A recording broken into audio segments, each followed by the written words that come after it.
Hello students. So today we are going to start our next chapter of thermodynamics, that is reversible and irreversible processes. ਸੋ ਬੇਟਾ ਇਹਨਾਂ ਦੇ difference ਨੂੰ detail ਵਿੱਚ ਸਮਝਣ ਦੇ ਲਈ ਜੋ ਤੁਹਾਨੂੰ ਸਾਹਮਣੇ ਲਿਖੇ ਦਿਖ ਰਹੇ ਨੇ ਡਿਫਰੈਂਸ, ਇਹਨੂੰ ਹੋਰ ਡਿਟੇਲ ਵਿੱਚ ਸਮਝਣ ਦੇ ਲਈ ਠੀਕ ਹੈ ਪਹਿਲਾਂ ਅਸੀਂ ਇੱਕ ਐਕਸਪੈਰੀਮੈਂਟ ਕੰਸੀਡਰ ਕਰਾਂਗੇ, ਫਿਰ ਅਸੀਂ ਇਹਨਾਂ ਦੇ ਜਿਹੜੇ ਐਗਜ਼ੈਕਟ ਡਿਫਰੈਂਸ ਦੇ ਬਾਰੇ ਗੱਲ ਕਰਾਂਗੇ। ਠੀਕ ਹੈ ਜੀ। ਸੋ ਬੇਟਾ ਲੈਟ ਅਸ ਕੰਸੀਡਰ, ਅਸੀਂ ਕੀ ਕੀਤਾ, ਅਸੀਂ ਇੱਕ ਬੀਕਰ ਲਿਆ, ਉਹਦੇ ਵਿੱਚ ਅਸੀਂ ਕੋਈ ਗੈਸ ਫਿਲ ਕਰਤੀ। ਠੀਕ ਹੈ, ਉਸ ਬੀਕਰ ਦੇ ਉੱਤੇ ਅਸੀਂ ਇੱਕ ਪਿਸਟਨ ਫਿੱਟ ਕਰਤਾ। ਠੀਕ ਹੈ, ਪਿਸਟਨ ਦਾ ਕੰਮ ਕੀ ਹੋਏਗਾ, ਸਾਨੂੰ ਪਤਾ ਵਾ ਪ੍ਰੈਸ਼ਰ ਨੂੰ ਵਧਾਉਣਾ ਜਾਂ ਘਟਾਉਣਾ ਹੈ ਨਾ। ਜਦੋਂ ਅਸੀਂ ਇਹਨੂੰ ਥੱਲੇ ਨੂੰ ਪੁਸ਼ ਕਰਾਂਗੇ ਪ੍ਰੈਸ਼ਰ ਗੈਸ ਦਾ ਮਤਲਬ ਜਿਹੜਾ ਪ੍ਰੈਸ਼ਰ ਅਸੀਂ ਉੱਪਰੋਂ ਅਪਲਾਈ ਕਰ ਰਹੇ ਹੋ ਵੱਧ ਜਾਂਦਾ ਹੈ ਨਾ। ਗੈਸ 'ਤੇ ਅਸੀਂ ਪ੍ਰੈਸ਼ਰ ਅਪਲਾਈ ਕਰ ਰਹੇ ਹਾਂ ਪਿਸਟਨ ਦੀ ਹੈਲਪ ਦੇ ਨਾਲ। ਠੀਕ ਹੈ ਜੀ। ਹੁਣ ਅਸੀਂ ਨਾਲ ਕੀ ਰੱਖਤਾ, ਕੁਛ ਵੇਟ ਰੱਖਤੇ, ਕੁਛ ਵੀ ਅਸੀਂ ਸਟੋਨ ਜਾਂ ਕੁਛ ਵੀ ਅਸੀਂ ਇਹਦੇ ਉੱਤੇ ਰੱਖਤਾ ਪਿਸਟਨ ਉੱਪਰ, ਹੋਰ ਅਸੀਂ ਵੇਟ ਵਧਾਤਾ ਇਹਦਾ। ਠੀਕ ਹੈ, ਓਕੇ। ਹੁਣ ਕੰਸੀਡਰ ਕਰੋ ਜਿਹੜੀ ਅਸੀਂ ਗੈਸ ਪਾਈ ਹੈ। ਠੀਕ ਹੈ, ਹੁਣ ਸਾਨੂੰ ਪਤਾ ਗੈਸ ਦੇ ਮੋਲੀਕੂਲ ਵੀ ਰੈਂਡਮ ਮੋਸ਼ਨ 'ਚ ਰਹਿੰਦੇ ਆ, ਮਤਲਬ ਗੈਸ ਦਾ ਵੀ ਆਪਣਾ ਕੋਈ ਪ੍ਰੈਸ਼ਰ ਹੋਏਗਾ। ਠੀਕ ਹੈ, ਕੰਸੀਡਰ ਕਰੋ ਜਿਹੜੀ ਗੈਸ ਹੈ ਉਹਦਾ ਆਪਣਾ ਪ੍ਰੈਸ਼ਰ ਹੈਗਾ ਸਾਡੇ ਕੋਲ P internal, that is internal pressure of gas. ਜਿਹੜਾ ਅਸੀਂ ਬਾਹਰੋਂ ਪ੍ਰੈਸ਼ਰ ਅਪਲਾਈ ਕਰ ਰਹੇ ਹਾਂ with the help of piston and the small weights, let us consider ਇਹ ਪ੍ਰੈਸ਼ਰ ਬੇਟਾ ਸਾਡੇ ਕੋਲ ਹੈਗਾ P ਐਕਸਟਰਨਲ। ਠੀਕ ਹੈ ਜੀ, ਇਹ ਐਕਸਟਰਨਲ ਪ੍ਰੈਸ਼ਰ ਹੈ। ਹੁਣ ਕੰਸੀਡਰ ਕਰੋ ਅਸੀਂ ਕੀ ਕੀਤਾ, ਅਸੀਂ ਆਹ ਜਿਹੜਾ ਇੱਕ ਵੇਟ ਆ ਉਹ ਚੁੱਕਤਾ, ਇਸ ਵੇਟ ਨੂੰ ਅਸੀਂ ਰਿਮੂਵ ਕਰਤਾ। ਹੁਣ ਜਦੋਂ ਅਸੀਂ ਆਹ ਵੇਟ ਰਿਮੂਵ ਕਰਾਂਗੇ ਤੇ ਕੀ ਹੋਏਗਾ, ਸਾਡਾ ਐਕਸਟਰਨਲ ਪ੍ਰੈਸ਼ਰ ਘਟ ਜਾਏਗਾ। ਲੈਟ ਅਸ ਕੰਸੀਡਰ ਕਿ ਇੱਕ ਵੇਟ ਚੁੱਕਣ ਦੇ ਨਾਲ ਸਾਡਾ ਜਿਹੜਾ ਹੁਣ ਐਕਸਟਰਨਲ ਪ੍ਰੈਸ਼ਰ ਉਹ ਘਟ ਗਿਆ, ਦੈਟ ਇਜ਼ ਐਕਸਟਰਨਲ ਵਿੱਚੋਂ ਥੋੜਾ ਜਿਹਾ ਪ੍ਰੈਸ਼ਰ ਸਾਡਾ ਘਟ ਗਿਆ, DP ਮਾਈਨਸ ਹੋ ਗਿਆ। ਠੀਕ ਹੈ, ਹੁਣ ਜਦੋਂ ਪ੍ਰੈਸ਼ਰ ਘਟ ਜਾਏਗਾ ਤੇ ਜਿਹੜਾ ਗੈਸ ਹੋਏਗੀ ਉਹ ਐਕਸਪੈਂਡ ਕਰਨਾ ਸ਼ੁਰੂ ਕਰੇਗੀ, ਕਿਉਂਕਿ ਅਸੀਂ ਪ੍ਰੈਸ਼ਰ ਘਟਾਤਾ। ਹੁਣ ਜਿਹੜੀ ਗੈਸ ਉੱਪਰ ਨੂੰ ਆਉਣਾ ਸ਼ੁਰੂ ਹੋਏਗੀ, ਐਕਸਪੈਂਸ਼ਨ ਹੋ ਜਾਏਗੀ ਗੈਸ ਦੀ। ਠੀਕ ਹੈ, ਜਦੋਂ ਗੈਸ ਦੀ ਐਕਸਪੈਂਸ਼ਨ ਹੋਏਗੀ ਉਹਦੀ ਵੋਲਿਊਮ ਵੱਧ ਜਾਏਗੀ ਤੇ ਅਕੋਰਡਿੰਗ ਟੂ ਬੋਇਲਸ ਲਾ ਜਦੋਂ ਵੋਲਿਊਮ ਵਧੇਗੀ ਤੇ ਉਹਦਾ ਪ੍ਰੈਸ਼ਰ ਕੀ ਹੈ, ਘਟੇਗਾ ਨਾ ਗੈਸ ਦਾ ਵੀ ਇੰਟਰਨਲ, ਕਿਉਂਕਿ ਸਾਨੂੰ ਪਤਾ ਹੁਣ ਜਿਹੜੀ ਵੀ ਗੈਸ ਤੇ ਅਸੀਂ ਜਦੋਂ ਪ੍ਰੈਸ਼ਰ ਅਪਲਾਈ ਕਰਦੇ ਹਾਂ ਹੈ ਨਾ, ਓਬਵੀਅਸਲੀ ਜਦੋਂ ਕਿਸੇ ਚੀਜ਼ ਨੂੰ ਅਸੀਂ ਪ੍ਰੈਸ਼ਰਾਈਜ਼ ਕਰਾਂਗੇ ਤੇ ਪ੍ਰੈਸ਼ਰ ਅਪਲਾਈ ਕਰਾਂਗੇ, ਵੋਲਿਊਮ ਮੋਲੀਕੂਲਸ ਇਕੱਠੇ ਹੋ ਜਾਂਦੇ ਤੇ ਵੋਲਿਊਮ ਘਟ ਜਾਂਦਾ ਹੈ ਨਾ। ਬੋਇਲਸ ਲਾ ਵੀ ਤੇ ਇਹੀ ਕਹਿੰਦਾ pressure is inversely proportional to volume. ਜਿੰਨਾ ਅਸੀਂ ਪ੍ਰੈਸ਼ਰ ਕਿਸੇ ਗੈਸ ਤੇ ਅਪਲਾਈ ਕਰਾਂਗੇ ਉਹਦੀ ਵੋਲਿਊਮ ਕੀ ਹੈ, ਘਟ ਜਾਂਦੀ ਹੈ ਨਾ। ਹੁਣ ਇੱਥੇ ਹੋਇਆ ਕਿ ਅਸੀਂ ਇੱਕ ਜਿਹੜਾ ਵੋਲਿਊਮ ਆ, ਮਤਲਬ ਅਸੀਂ ਥੋੜਾ ਜਿਹਾ ਪ੍ਰੈਸ਼ਰ ਉੱਪਰੋਂ ਘਟਾਤਾ, ਐਕਸਟਰਨਲ ਦਾ ਪ੍ਰੈਸ਼ਰ ਅਸੀਂ -TP ਕਰਤਾ, ਅਸੀਂ ਇੱਕ ਸਟੋਨ ਚੁੱਕਤਾ। ਇੱਕ ਸਟੋਨ ਚੁੱਕਣ ਦੇ ਨਾਲ ਕੀ ਹੋਏਗਾ, ਜਿਹੜੀ ਗੈਸ ਹੋਏਗੀ ਅੰਦਰੋਂ ਐਕਸਪੈਂਡ ਹੋਣਾ ਸ਼ੁਰੂ ਹੋ ਜਾਏਗੀ। ਗੈਸ ਐਕਸਪੈਂਡ ਹੋਏਗੀ, ਉੱਪਰ ਨੂੰ ਆਏਗੀ, ਉਹਦੀ ਵੋਲਿਊਮ ਵਧੇਗੀ। ਜੇ ਉਹਦੀ ਵੋਲਿਊਮ ਵਧੇਗੀ ਤੇ ਗੈਸ ਦਾ ਆਪਣਾ ਇੰਟਰਨਲ ਪ੍ਰੈਸ਼ਰ ਵੀ ਘਟੇਗਾ। ਠੀਕ ਹੈ, ਦੈਟ ਇਜ਼ ਜਿਹੜਾ ਇੰਟਰਨਲ ਪ੍ਰੈਸ਼ਰ ਉਹ ਵੀ ਇਕੁਅਲ ਅਮਾਊਂਟ ਦੇ ਵਿੱਚ ਘਟ ਗਿਆ। ਸੋ ਦੋਵੇਂ ਚੀਜ਼ਾਂ ਇਕੁਅਲ ਰਹੀਆਂ, ਜਿੰਨਾ ਅਸੀਂ ਉੱਪਰੋਂ ਪ੍ਰੈਸ਼ਰ ਚੱਕਿਆ ਘਟਾਇਆ ਉਨਾ ਹੀ ਗੈਸ ਦਾ ਆਪਣਾ ਇੰਟਰਨਲ ਪ੍ਰੈਸ਼ਰ ਵੀ ਘਟ ਗਿਆ, DP ਇਕੁਅਲ ਅਮਾਊਂਟ ਵਿੱਚ ਦੋਵਾਂ ਵਿੱਚ ਮਾਈਨਸ ਹੋਇਆ। ਠੀਕ ਹੈ ਜੀ। ਸੋ ਹੁਣ ਇਹ ਪ੍ਰੋਸੈਸ ਸਾਡੇ ਕੋਲ ਕੀ ਹੋਗੀ, ਇਹ ਪ੍ਰੋਸੈਸ ਹੈਗੀ ਆ ਰਿਵਰਸੀਬਲ। ਠੀਕ ਹੈ, ਇਹ ਸਾਡੇ ਕੋਲ ਰਿਵਰਸੀਬਲ ਪ੍ਰੋਸੈਸ ਜਿਹੜੀ ਅਸੀਂ ਸਮਾਲ ਅਮਾਊਂਟ ਵਿੱਚ ਅਸੀਂ ਚੇਂਜਿਸ ਲਿਆ ਰਹੇ ਹਾਂ ਗੈਸ ਦੇ ਵਿੱਚ, ਉਹਦੇ ਨਾਲ ਉਸ ਸਮਾਲ ਅਮਾਊਂਟ ਦੀਆਂ ਚੇਂਜਿਸ ਦੇ ਨਾਲ ਵੀ ਗੈਸ ਦੀ ਕੰਪੋਜੀਸ਼ਨ ਤੇ ਕੋਈ ਫਰਕ ਨਹੀਂ ਪੈ ਰਿਹਾ, ਉਹ ਇਕੁਇਲਿਬਰੀਅਮ ਦੇ ਵਿੱਚ ਹੀ ਰਹਿ ਰਹੀ ਹੈ। ਜਿੱਦਾਂ ਪਹਿਲਾਂ ਪਈ ਸੀ ਇਸ ਵੇਟ ਦੇ ਆਉਣ ਦੇ ਨਾਲ, ਇਸ ਵੇਟ ਦੇ ਚੁੱਕਣ ਦੇ ਨਾਲ ਵੀ ਉਹ ਉੱਦਾਂ ਹੀ ਰਹੀ ਹੈ। ਠੀਕ ਹੈ, ਹੁਣ ਤੁਸੀਂ ਕੀ ਕੀਤਾ, ਤੁਸੀਂ ਹੌਲੀ ਹੌਲੀ ਫੇਰ ਹੁਣ ਤੁਸੀਂ ਹੌਲੀ ਹੌਲੀ ਕੀ ਕੀਤਾ, ਇਸ ਵੇਟ ਨੂੰ ਘਟਾਤਾ। ਜਦੋਂ ਇਸ ਵੇਟ ਨੂੰ ਘਟਾ ਦੋਗੇ ਪ੍ਰੈਸ਼ਰ ਹੋਰ ਘਟ ਜਾਏਗਾ। ਅਗੇਨ ਜਿੰਨਾ ਪ੍ਰੈਸ਼ਰ ਘਟੇਗਾ ਉਨੀ ਗੈਸ ਦੀ ਵੋਲਿਊਮ ਵਧੂਗੀ, ਗੈਸ ਦਾ ਵੀ ਇੰਟਰਨਲ ਪ੍ਰੈਸ਼ਰ ਉਨਾ ਘਟ ਜਾਏਗਾ। ਠੀਕ ਹੈ, ਸੋ ਇਹ ਪ੍ਰੋਸੈਸ ਸਾਡੇ ਕੋਲ ਕੀ ਹੋਗੀ, ਰਿਵਰਸੀਬਲ। ਸੋ ਇਹ ਪ੍ਰੋਸੈਸ ਬੇਟਾ ਸਾਡੇ ਕੋਲ ਰਿਵਰਸੀਬਲ ਆ। So the process which is carried out very slowly. So ਉਹ ਪ੍ਰੋਸੈਸ ਜਿਹੜਾ ਅਸੀਂ ਬਹੁਤ ਸਲੋਲੀ ਕਰ ਰਹੇ ਹਾਂ, ਬਹੁਤ ਛੋਟੇ ਛੋਟੇ ਸਟੈਪ 'ਚ ਕਰ ਰਹੇ ਹਾਂ, ਕੁਛ ਇੱਦਾਂ ਕਰ ਰਹੇ ਹਾਂ ਸੱਚ ਦੈਟ ਜਿਹੜਾ ਡਿਫਰੈਂਸ ਹੈਗਾ between the driving force and opposing force is very small. ਹੁਣ ਡਰਾਈਵਿੰਗ ਫੋਰਸ ਤੇ ਅਪੋਜ਼ਿੰਗ ਫੋਰਸ ਕਿਹਨੂੰ ਕਿਹਾ ਗਿਆ ਹੈ, ਦੇਖੋ ਹੁਣ ਜਿਹੜੀ ਗੈਸ ਹੈ ਉਹ ਐਕਸਪੈਂਡ ਕਰ ਰਹੀ ਹੈ। ਠੀਕ ਹੈ, ਇਹ ਹੈਗੀ ਉਹਦੀ ਡਰਾਈਵਿੰਗ ਫੋਰਸ ਗੈਸ ਦੀ। ਠੀਕ ਹੈ ਜੀ, ਤੇ ਜਿਹੜਾ ਐਕਸਟਰਨਲ ਪ੍ਰੈਸ਼ਰ ਆ ਉਹਨੂੰ ਅਪੋਜ਼ ਕਰੂਗਾ ਹੈ ਨਾ, ਅਪੋਜ਼ ਕਰੂਗਾ, ਉਹ ਹੋਗੀ ਸਾਡੇ ਕੋਲ ਅਪੋਜ਼ਿੰਗ ਫੋਰਸ। ਠੀਕ ਹੈ, ਸੋ ਮਤਲਬ ਕਹਿੰਦਾ ਜਦੋਂ ਡਰਾਈਵਿੰਗ ਫੋਰਸ ਤੇ ਅਪੋਜ਼ਿੰਗ ਫੋਰਸ ਦੇ ਵਿੱਚ ਡਿਫਰੈਂਸ ਬਹੁਤ ਘੱਟ ਆ, ਬਹੁਤ ਘੱਟ ਆ। ਮਤਲਬ ਜੇ ਅਸੀਂ ਵੇਟ ਚੁੱਕ ਵੀ ਦਿੱਤਾ, ਅਪੋਜ਼ਿੰਗ ਫੋਰਸ ਕੁਛ ਕਰ ਨਹੀਂ ਸਕੀ, ਡਰਾਈਵਿੰਗ ਫੋਰਸ ਫਿਰ ਵੀ ਉੱਪਰ ਨੂੰ ਚਲ ਗਈ, ਵੋਲਿਊਮ ਵੱਧ ਗਈ ਹੈ ਨਾ। ਸੋ ਡਿਫਰੈਂਸ ਬਹੁਤ ਘੱਟ ਹੋਵੇ ਤੇ ਜਿਹੜੀ ਪ੍ਰੋਸੈਸ ਬਹੁਤ ਛੋਟੇ ਛੋਟੇ ਸਟੈਪ ਵਿੱਚ ਹੋ ਰਹੀ ਹੋਵੇ ਉਹਨੂੰ ਅਸੀਂ ਕੀ ਬੋਲਦੇ ਹਾਂ, ਰਿਵਰਸੀਬਲ ਪ੍ਰੋਸੈਸ। ਠੀਕ ਹੈ, also ਕਹਿੰਦਾ in case of reversible process equilibrium is not disturbed during process। ਤੁਸੀਂ ਦੇਖ ਹੀ ਰਹੇ ਹੋ ਜਿੱਦਾਂ ਪਹਿਲਾਂ ਸਾਡੇ ਕੋਲ ਗੈਸ ਪਈ ਸੀ, ਪੂਰੇ ਵੇਟ ਪਏ ਸੀਗੇ। ਠੀਕ ਹੈ, ਗੈਸ ਉੱਦਾਂ ਹੀ ਇਕੁਇਲਿਬਰੀਅਮ ਦੇ ਵਿੱਚ ਪਈ ਸੀ, ਉੱਦਾਂ ਹੀ ਜਦੋਂ ਅਸੀਂ ਹੌਲੀ ਹੌਲੀ ਨਿੱਕੇ ਨਿੱਕੇ ਵੇਟ ਚੁੱਕ ਰਹੇ ਹਾਂ, ਹੌਲੀ ਹੌਲੀ ਚੁੱਕ ਰਹੇ ਹਾਂ। ਠੀਕ ਹੈ, ਸਮਾਲ ਸਟੈਪ ਦੇ ਵਿੱਚ ਚੁੱਕ ਰਹੇ ਹਾਂ, ਇਕੁਇਲਿਬਰੀਅਮ ਕੀ ਰਹਿ ਰਿਹਾ ਹੈ, ਐਸਟੈਬਲਿਸ਼ ਰਹਿ ਰਿਹਾ ਹੈ। ਜਿੰਨਾ ਬਾਹਰੋਂ ਅਸੀਂ ਪ੍ਰੈਸ਼ਰ ਘਟਾ ਰਹੇ ਹਾਂ ਉਹਨਾਂ ਗੈਸ ਦਾ ਆਪਣਾ ਇੰਟਰਨਲ ਪ੍ਰੈਸ਼ਰ ਵੀ ਜਿਹੜਾ ਉਹ ਘਟ ਰਿਹਾ ਹੈ। ਠੀਕ ਹੈ ਜੀ, ਕਲੀਅਰ ਹੈ। ਸੋ ਇਹਦਾ ਮਤਲਬ ਜਿਹੜੀ ਰਿਵਰਸੀਬਲ ਪ੍ਰੋਸੈਸ ਹੁੰਦੀ ਹੈ, ਇੱਕ ਤੇ ਉਹ ਸਮੋਲ ਸਟੈਪ ਦੇ ਵਿੱਚ ਹੁੰਦੀ ਆ, ਠੀਕ ਹੈ। ਦੂਜਾ, ਕਿਸੇ ਵੀ ਪੁਆਇੰਟ ਤੇ ਰਿਵਰਸੀਬਲ ਪ੍ਰੋਸੈਸ ਤੇ ਇਕੁਇਲਿਬਰੀਅਮ ਡਿਸਟਰਬ ਨਹੀਂ ਹੁੰਦਾ, ਇਕੁਇਲਿਬਰੀਅਮ ਬੇਟਾ ਮੇਨਟੇਨ ਹੀ ਰਹਿੰਦਾ ਹੈ, ਠੀਕ ਹੈ। ਤੀਜਾ ਕੀ ਹੈ, ਕਹਿੰਦਾ ਜਿਹੜੀ ਪ੍ਰੋਸੈਸ ਹੈ ਇਹ ਬਹੁਤ ਸਾਰਾ ਟਾਈਮ ਲੈ ਸਕਦੀ ਹੈ ਕੰਪਲੀਸ਼ਨ ਤੇ, ਠੀਕ ਹੈ। ਕੋਈ ਵੀ ਰਿਵਰਸੀਬਲ ਪ੍ਰੋਸੈਸ ਦੀ ਅਸੀਂ ਗੱਲ ਕਰਦੇ ਹਾਂ, ਇਹਨੂੰ ਇਨਫਾਈਨਾਈਟ ਟਾਈਮ ਲੱਗ ਸਕਦਾ ਹੈ ਕੰਪਲੀਟ ਹੋਣ ਤੇ, ਕਲੀਅਰ ਹੈ। ਐਂਡ ਲਾਸਟ ਵਨ ਇਜ਼ ਜਿਹੜਾ ਵਰਕ ਡਨ ਅਸੀਂ ਓਬਟੇਨ ਕਰਦੇ ਹਾਂ ਨਾ ਰਿਵਰਸੀਬਲ ਪ੍ਰੋਸੈਸ ਤੋਂ, ਉਹ ਆਲਵੇਜ਼ ਕੀ ਹੁੰਦਾ ਹੈ, ਮੈਕਸਿਮਮ ਹੁੰਦਾ ਹੈ, ਠੀਕ ਹੈ। ਕੋਈ ਵੀ ਪ੍ਰੋਸੈਸ ਰਿਵਰਸੀਬਲੀ ਹੋ ਰਹੀ ਆ, ਉਹਦੇ ਵਿੱਚ ਵਰਕ ਡਨ ਕੀ ਹੋਏਗਾ ਬੇਟਾ, ਮੈਕਸਿਮਮ, ਕਲੀਅਰ ਹੈ। ਸੋ ਇਹ ਸੀਗਾ ਸਾਡੇ ਕੋਲ ਰਿਵਰਸੀਬਲ ਪ੍ਰੋਸੈਸ ਬਾਰੇ। ਹੁਣ ਅਸੀਂ ਗੱਲ ਕਰਦੇ ਹਾਂ ਇਰਰਿਵਰਸੀਬਲ ਪ੍ਰੋਸੈਸ ਦੀ। ਹੁਣ ਕੰਸੀਡਰ ਕਰੋ ਬੇਟਾ, ਅਗੇਨ ਸਾਡੇ ਕੋਲ ਗੈਸ ਹੈ, ਉਹੀ ਅਸੀਂ ਕੰਸੀਡਰ ਕਰਾਂਗੇ ਕੇਸ। ਫਿਰ ਅਸੀਂ ਪਿਸਤਲ ਲਾਇਆ, ਠੀਕ ਹੈ। ਫਿਰ ਤੁਸੀਂ ਪ੍ਰੈਸ਼ਰ ਉੱਪਰ ਕੋਈ ਨਾ ਕੋਈ ਪ੍ਰੈਸ਼ਰ ਵਧਾਉਣ ਲਈ ਕੋਈ ਸਟੋਨ ਰੱਖੇ, ਕੋਈ ਵੀ ਅਸੀਂ ਛੋਟੀ ਛੋਟੀਆਂ 4 ਚੀਜ਼ਾਂ ਹੋਰ ਪਿਸਤਲ ਉੱਪਰ ਰੱਖਤੀਆਂ। ਹੁਣ ਫਿਰ ਅਗੇਨ ਗੈਸ ਦਾ ਇੰਟਰਨਲ ਪ੍ਰੈਸ਼ਰ P ਇੰਟਰਨਲ, ਬਾਹਰ ਦਾ ਪ੍ਰੈਸ਼ਰ P ਐਕਸਟਰਨਲ। ਹੁਣ ਤੁਸੀਂ ਕੀ ਕੀਤਾ, ਅਸੀਂ ਸਾਰੇ ਦੇ ਸਾਰੇ ਵੇਟ ਚੱਕਤੇ, ਚਾਰੇ ਵੇਟ ਜੋ ਚੱਕਾਂਗੇ ਤੇ ਕੀ ਹੋਊਗਾ, ਅਸੀਂ ਕੀ ਆ ਐਕਸਟਰਨਲ ਪ੍ਰੈਸ਼ਰ ਨੂੰ ਬਹੁਤ ਜ਼ਿਆਦਾ ਘਟਾਤਾ, ਹੈ ਨਾ। ਅਸੀਂ ਹੁਣ ਜਿਹੜਾ DP ਇੱਥੇ ਆਊਗਾ ਉਹ ਬਹੁਤ ਲਾਰਜ ਚੇਂਜ ਹੋਏਗਾ, ਕਿਉਂਕਿ ਅਸੀਂ ਸਾਰੇ ਵੇਟ ਚੁੱਕਤੇ। ਜੋ ਤੁਸੀਂ ਸਾਰੇ ਵੇਟ ਸਡਨਲੀ ਰੈਪਿਡਲੀ ਚੱਕ ਦੋਗੇ ਤੇ ਜਿਹੜੀ ਗੈਸ ਹੋਏਗੀ ਅੰਦਰ ਇੱਕੋ ਦਮ ਐਕਸਪੈਂਡ ਨਹੀਂ ਕਰੇਗੀ, ਉਹ ਤਾਂ ਇੱਕੋ ਦਮ ਖੁੱਲ ਜੂਗੀ, ਐਕਸਪੈਂਡ ਕਰੇਗੀ। ਜਿੱਦਾਂ ਫੋਰ ਐਗਜ਼ਾਮਪਲ ਅਸੀਂ ਕੋਕਾ ਕੋਲਾ ਦੀ ਕੋਈ ਬੋਟਲ ਲਿਆਉਂਦੇ ਹਾਂ, ਕੋਈ ਕੋਲਡ ਡਰਿੰਕ ਦੀ ਬੋਟਲ ਲਿਆਉਂਦੇ ਹਾਂ, ਅਸੀਂ ਉਹਨੂੰ ਪੂਰਾ ਇੱਕੋ ਦਮ ਸ਼ੇਕ ਕਰਕੇ ਇੱਕੋ ਦਮ ਰੈਪਿਡਲੀ ਖੋਲ੍ਹਦੀ, ਸਾਰੀ ਬਾਹਰ ਨਹੀਂ ਆ ਜਾਂਦੀ। ਇੱਦਾਂ ਹੀ ਇਸ ਕੇਸ ਦੇ ਵਿੱਚ ਹੋਏਗਾ, ਪਹਿਲਾਂ ਅਸੀਂ ਪ੍ਰੈਸ਼ਰ ਵਧਾਤਾ, ਫਿਰ ਅਸੀਂ ਸਾਰਾ ਉਹਨੂੰ ਓਪਨ ਅਪ ਕਰਤਾ, ਮਤਲਬ ਕਿ ਸਾਰੇ ਵੇਟ ਚੱਕਤੇ, ਪ੍ਰੈਸ਼ਰ ਘੱਟ ਜਾਏਗਾ ਤੇ ਉਹ ਸਾਰੀ ਗੈਸ ਉੱਪਰ ਨੂੰ ਐਕਸਪੈਂਡ ਹੋਣਾ ਸ਼ੁਰੂ ਹੋਏਗੀ, ਠੀਕ ਹੈ। ਸੋ ਹੁਣ ਜਿਹੜਾ ਇੰਟਰਨਲ ਪ੍ਰੈਸ਼ਰ ਹੋਏਗਾ ਉਹ ਸਾਡੇ ਕੋਲ ਘਟੇਗਾ, ਠੀਕ ਹੈ। ਇੰਟਰਨਲ ਪ੍ਰੈਸ਼ਰ ਵੀ ਘਟੇਗਾ, ਵੋਲਿਊਮ ਵਧੇਗਾ। ਲੇਕਿਨ ਇਸ ਕੇਸ ਦੇ ਵਿੱਚ ਹੁਣ ਕੀ ਹੋਇਆ, ਅਸੀਂ ਜਿਹੜੀ ਪ੍ਰੋਸੈਸ ਸੀ ਉਹ ਬਹੁਤ ਰੈਪਿਡਲੀ ਕੀਤੀ, ਅਸੀਂ ਬਾਹਰ ਵਾਲਾ ਪ੍ਰੈਸ਼ਰ ਬਹੁਤ ਹੀ ਜਲਦੀ ਘਟਾਤਾ, ਇੱਕੋ ਦਮ ਮਤਲਬ ਕਿ ਬਹੁਤ ਘੱਟ ਟਾਈਮ ਦੇ ਵਿੱਚ ਅਸੀਂ ਜਿਹੜੀ ਆਪਣਾ ਰਿਐਕਸ਼ਨ ਕਰਤਾ, ਅਸੀਂ ਬਹੁਤ ਜਲਦੀ ਜਿਹੜਾ ਬਹੁਤ ਕੁਇਕਲੀ ਅਸੀਂ ਆਪਣਾ ਐਕਸਟਰਨਲ ਪ੍ਰੈਸ਼ਰ ਹੈ ਗੈਸ ਦਾ ਸੀ ਉਹ ਘਟਾਤਾ, ਹੈ ਨਾ। ਸੋ ਬਹੁਤ ਰੈਪਿਡਲੀ ਸਾਡੇ ਕੋਲ ਪ੍ਰੋਸੈਸ ਹੋਈ, ਉਹਨੂੰ ਅਸੀਂ ਬੋਲਾਂਗੇ irreversible process. So the process which is carried out rapidly ਹੋ ਰਹੀ ਹੈ, ਸੱਚ ਦੈਟ ਜਿਹੜੀ ਸਾਡੇ ਕੋਲ ਡਰਾਈਵਿੰਗ ਫੋਰਸ ਆ, ਹੁਣ ਜਿਹੜੀ ਰੈਪਿਡਲੀ ਇੱਦਾਂ ਹੋਈ ਕਿ ਜਿਹੜੀ ਡਰਾਈਵਿੰਗ ਫੋਰਸ ਜਿਹੜੀ ਗੈਸ ਦੀ ਉਹ ਬਹੁਤ ਜ਼ਿਆਦਾ ਹੋ ਗਈ ਐਜ਼ ਕੰਪੇਅਰ ਟੂ ਅਪੋਜ਼ਿੰਗ ਫੋਰਸ। ਇਹ ਤਾਂ ਹੁਣ ਕੁਛ ਨਹੀਂ ਕਰ ਪਾਊਗਾ, ਇਹਨੇ ਆਪ ਕੀ ਅੱਗੇ ਆਈ ਜਾਣਾ, ਠੀਕ ਹੈ। ਨਾਲ ਤੁਸੀਂ ਇਹੀ ਐਗਜ਼ਾਮਪਲ ਕੰਸੀਡਰ ਕਰੋ, ਜਿੱਦਾਂ ਹੁਣ ਬੋਟਲ ਦਾ ਤੁਹਾਨੂੰ ਹੁਣੇ ਐਗਜ਼ਾਮਪਲ ਦਿੱਤੀ, ਤੁਸੀਂ ਉਹਨੂੰ ਖੋਲ੍ਹ ਰਹੇ ਹੋ, ਹੈ ਨਾ। ਜੇ ਇਹੀ ਅਸੀਂ ਉਹਨੂੰ ਹੌਲੀ ਹੌਲੀ ਖੋਲੀਏ, ਸਾਨੂੰ ਪਤਾ ਹੋਵੇ ਕਿ ਪ੍ਰੈਸ਼ਰ ਬਣਿਆ, ਸਾਨੂੰ ਟਾਈਮ ਲੱਗਦਾ, ਹੈ ਨਾ, ਉਹਨੂੰ ਪੂਰੀ ਤਰ੍ਹਾਂ ਖੋਲ੍ਹਣ ਦੇ ਵਿੱਚ, ਠੀਕ ਹੈ, ਸਮੂਥਲੀ। ਤੇ ਜੇ ਅਸੀਂ ਉਹਨੂੰ ਇੱਕੋ ਦਮ ਖੋਲ੍ਹੀਏ, ਸਾਰਾ ਜਿਹੜਾ ਫਲੋ ਹੁੰਦਾ ਵਾ ਕੋਲਡ ਡਰਿੰਕ ਦਾ ਸਾਰਾ ਬਾਹਰ ਆ ਜਾਂਦਾ, ਠੀਕ ਹੈ, ਕਲੀਅਰ ਹੈ। ਸੋ ਇਹੀ ਚੀਜ਼ ਹੈ ਸਾਡੇ ਕੋਲ ਇਸ ਕੇਸ ਦੇ ਵਿੱਚ ਵੀ। ਸੋ ਵੈਸੇ ਵੀ ਜਦੋਂ ਅਸੀਂ ਥਰਮੋਡਾਇਨਮਿਕ ਦੀਆਂ ਪ੍ਰੋਸੈਸਿਸ ਨੂੰ ਰੀਅਲ ਲਾਈਫ ਐਗਜ਼ਾਮਪਲ ਦੇ ਨਾਲ ਜ਼ਿਆਦਾ ਪੜ੍ਹਾਂਗੇ ਨਾ, ਤੁਹਾਨੂੰ ਜ਼ਿਆਦਾ ਸਮਝ ਆਏਗੀ, ਕਲੀਅਰ ਹੈ। ਸੋ ਉਹ ਪ੍ਰੋਸੈਸ ਜਿਹੜੀ ਰੈਪਿਡਲੀ ਹੋ ਰਹੀ ਹੈ, ਸੱਚ ਦੈਟ ਬਹੁਤ ਜ਼ਿਆਦਾ ਡਿਫਰੈਂਸ ਆ ਦੋਵਾਂ ਫੋਰਸਿਸ ਦੇ ਵਿੱਚ, ਉਹ ਹੋਏਗੀ ਰਿਵਰਸੀਬਲ ਪ੍ਰੋਸੈਸ। ਹੁਣ ਇਕੁਇਲਿਬਰੀਅਮ ਤੇ ਐਗਜ਼ਿਸਟ ਹੀ ਨਹੀਂ ਕਰਨਾ, ਜੇ ਕਰੂਗਾ ਵੀ ਤੇ ਰਿਐਕਸ਼ਨ ਦੇ ਕੰਪਲੀਟ ਹੋਣ ਤੋਂ ਬਾਅਦ ਵੀ ਕਰੇਗਾ। Equilibrium exist only after completion of process, ਕਿਉਂਕਿ ਹੁਣ ਅਸੀਂ ਜਿਹੜੀ ਪ੍ਰੋਸੈਸ ਆ ਬਹੁਤ ਰੈਪਿਡਲੀ ਕੀਤੀ, ਇਕੁਇਲਿਬਰੀਅਮ ਕਿੱਥੇ ਆਇਆ, ਤੁਸੀਂ ਫਟਾਫਟ ਸਾਰੇ ਪ੍ਰੈਸ਼ਰ ਚੁੱਕਤੇ, ਠੀਕ ਹੈ। ਸਾਰੇ ਜਿਹੜੇ ਸਾਡੇ ਕੋਲ ਆ ਸੀਗੇ ਪ੍ਰੈਸ਼ਰ ਵਧਾਉਣ ਵਾਲੇ ਜਿਹੜੇ ਅਸੀਂ ਰੱਖੇ, ਇਹਨਾਂ ਨੂੰ ਅਸੀਂ ਚੁੱਕਤਾ, ਠੀਕ ਹੈ। ਤੇ ਫਿਰ ਸਾਡੇ ਕੋਲ ਇਕੁਇਲਿਬਰੀਅਮ ਜਿਹੜਾ ਉਹ ਐਸਟੈਬਲਿਸ਼ ਡਿਊਰਿੰਗ ਦਾ ਪ੍ਰੋਸੈਸ ਤੇ ਨਹੀਂ ਹੋਏਗਾ। ਫਿਰ ਇਹ ਜਿਹੜੀ ਪ੍ਰੋਸੈਸ ਤਾਂ ਫਾਈਨਾਈਟ ਟਾਈਮ 'ਚ ਹੋ ਗਈ, ਮਿੰਟਾਂ 'ਚ ਅਸੀਂ ਸਾਰੇ ਵੇਟ ਚੁੱਕ ਤੇ ਪ੍ਰੈਸ਼ਰ ਘਟਾਤਾ।